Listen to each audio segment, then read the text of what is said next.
Right, now let's shoot for the stars. The NBA All-Stars, Russell Westbrook, scored 41 points. That's just one shy of the All-Star game record as the Western Conference beat the East by 5 points at Madison Square Garden. Brothers Marc and Pau Gasol faced each other at the opening tip of the game.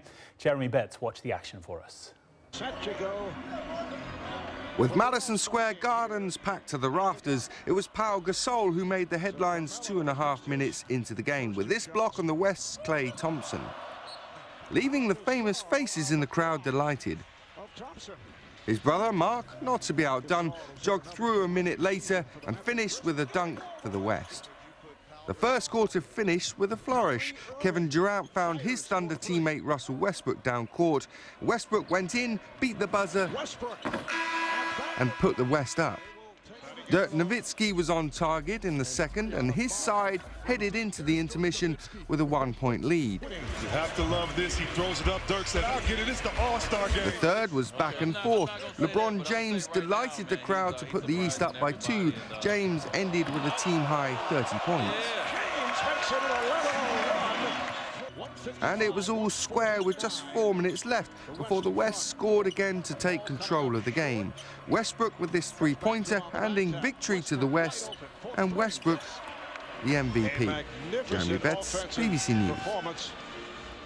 Well, courtside at the NBA All-Stars match, we were also teased and taunted about one of the juiciest boxing matchups in history. And well, we're just going to have to wait a little longer for the fight between Floyd Mayweather and Manny Pacquiao. The American said neither man had signed a contract yet, rubbishing reports a deal for the fight had virtually been done. Our man Chris Mitchell has all the latest. You know that All-Star Weekend is supposed to be about the best basketball players coming together, but how apt that here in Madison Square Garden, an iconic boxing venue, basketball actually took the role of undercard, because sat courtside was Floyd Mayweather. He was asked during an interview whether the rumours circulating New York all week that he'd signed a deal with Manny Pacquiao were true. He said it was pure speculation. The fight may well go ahead, but no deal has been signed.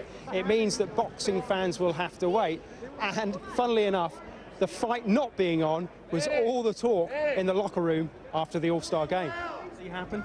Everybody would love to see that happen. It doesn't matter if you're a pro basketball player or just a common boxing fan. I think the sport of boxing needs it. I think it'd be great for everybody, and I really hope to see it. Yeah, man, everybody wants to see it. You know what I mean?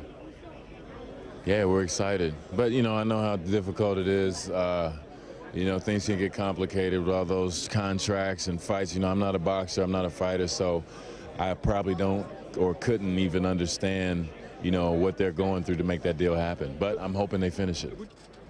So the biggest boxing tease goes on and on. The fans here, though, would have been happy. They paid big bucks to see pop acts, Broadway shows, and, of course, a basketball game. They would have been satisfied. The only people leaving here dissatisfied would have been the boxing fans. Chris Mitchell there. Now, Brant's